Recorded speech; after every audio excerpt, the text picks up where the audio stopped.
Halo semuanya, perkenalkan nama aku Grace Vika, aku biasa dipanggil Vika. Aku dari program studi bimbingan dan konseling atau biasa dikenal dengan nama BK. Nah, aku dari angkatan 2020. Nah, aku masuk BK itu awalnya karena diajak teman. Karena kelihatannya tuh menarik gitu pelajarannya. Kan kelihatannya tuh dari luar kita belajar tentang konseling, belajar tentang manusia gitu. Jadi ya udah coba aja dulu gitu kan. Nah, berawal dari iseng masuk BK, ternyata tuh pelajarannya beneran menarik. Karena kita ada belajar tentang perkembangan manusia, filsafat manusia, etika profesi seorang pendidik, ada psikologi pendidikan, teori pendekatan konseling, psikologi sosial, metodologi penelitian, ada statistik dan responsi juga ada, neurokonseling, ada asesmen dalam BK, konseling multikultural, manajemen dalam BK, lalu ada pendidikan inklusi juga, ada ICT juga atau yang biasa dikenal TIK ya. Jadi kita juga belajar tentang teknologi.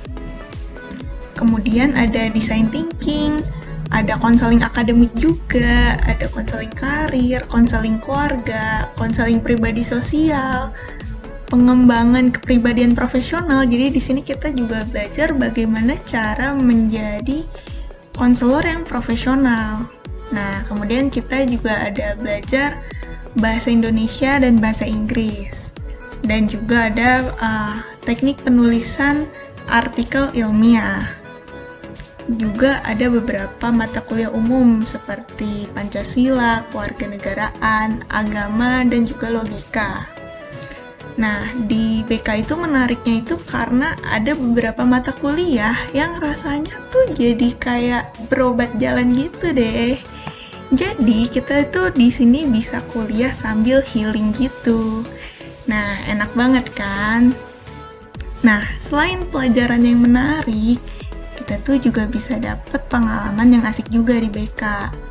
Dosennya tuh juga mendukung banget buat kita berkembang. Seperti contohnya itu kita dibimbing banget nih buat ikut lomba. Kayak aku sendiri pernah ikut lomba penulisan artikel ilmiah dari program kreativitas mahasiswa atau PKM. Di situ aku ikut bersama 3 teman tim aku dan itu dibimbing banget sama dosen-dosen pembimbingnya. Nah, menariknya itu waktu itu kita ada revisi artikel ilmiah kita itu sampai tengah malam.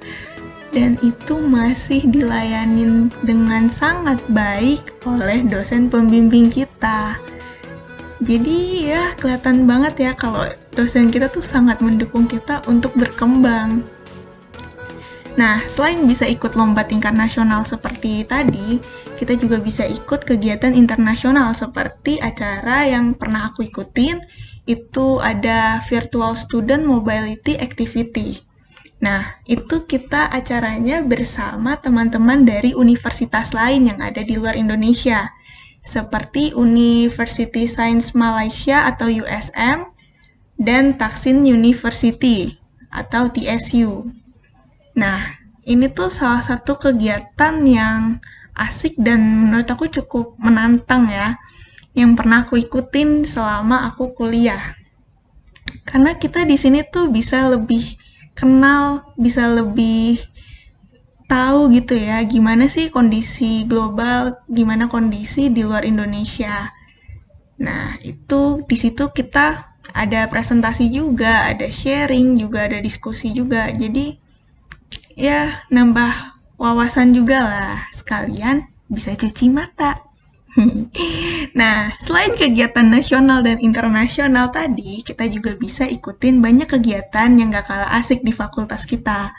Seperti di tahun pertama itu ada yang namanya Leadership Camp. Nah, karena aku angkatan 2020, acaranya itu online. Nah, tapi walaupun acaranya online, itu kita tetap bisa tambah teman dari program studi lain di Fakultas Pendidikan dan Bahasa. Nah, terus kita juga bisa ikut acara-acara di Ormawa atau organisasi mahasiswa, ataupun kita juga bisa menjadi pengurus Ormawa. seperti ada himpunan program studi, ada BEM FPB, dan juga BPM FPB. Tapi kita juga bisa ikut BEM dan BPM Keluarga Mahasiswa UAJ, ini yang tingkatnya universitas. Pokoknya lengkap banget deh ormawanya itu. Nah, selain ormawa, kita juga bisa kembangin soft skill dan hard skill kita dari UKM yang ada di Unika Atmajaya. Ya, pokoknya komplit deh gitu. Tempat kita belajar tuh lengkap ya. Bisa di mana-mana, bisa nggak cuma di kelas ya guys. Bisa di ormawa juga, di UKM juga bisa gitu. Nah, selama berkuliah itu aku emang kebetulan belum mengikuti kepengurusan di Ormawa ataupun UKM. Tapi aku tetap bisa ngikutin kepanitiaan yang ada di Ormawa dan UKM itu. Kayak aku sendiri tuh pernah mengikuti kepanitiaan di acara Ties of Counseling atau TOC yang merupakan acara tahunan program studi bimbingan dan konseling. Habis itu ada acara desain class yang diselenggarakan oleh BEM FPB dan beberapa kepanitiaan lain yang ada di UKM LKMM yang aku ikuti. Nah, selain kegiatan-kegiatan di Ormawa maupun UKM, dan selain belajar di kelas juga ya, kita juga bisa ikut kegiatan di biro-biro yang ada di Unika Atmajaya. Kalau aku sendiri sih pernah ikut kepanitiaan di acaranya Biro Kemahasiswaan Alumni dan Pembimbingan Karir Mahasiswa atau yang biasa kita kenal dengan BKAK. Nah, kepanitiaan yang aku pernah ikuti dari BKAK ini yaitu ada acara Startup Weekend Indonesia Next Gen UAJ, kemudian ada Startup Clinic Mentoring dan juga Career Coaching. Nah, jadi walaupun aku nih mahasiswi dari program studi bimbingan dan konseling, yang aku pelajarin tuh ya nggak cuma tentang apa itu bimbingan ataupun konseling, gimana gitu, nggak seputar bimbingan dan konseling aja ya. Nah, kalau BK di UAJ ya banyak banget kegiatan yang bisa kita ikutin selama kuliah. Pelajaran dan pengalaman yang bisa didapetin pun juga banyak banget. Jadi, ya salah besar deh kalau misalnya ada yang bilang anak Fakultas Pendidikan dan Bahasa itu cuma belajar jadi guru aja. Apalagi kalau sampai ada yang bilang anak FPB itu kerjaannya cuma belajar di kelas aja. Jadi salah besar ya guys. Kerjaan kita nggak cuma belajar di kelas aja kok. Jadi gimana? Asik banget kan kuliah di Fakultas Pendidikan dan Bahasa Unika Atmajaya. Jadi, jangan ragu lagi buat ikutan belajar bersama aku dan teman-teman lainnya di Fakultas Pendidikan dan Bahasa Unika Atmajaya. Sampai jumpa!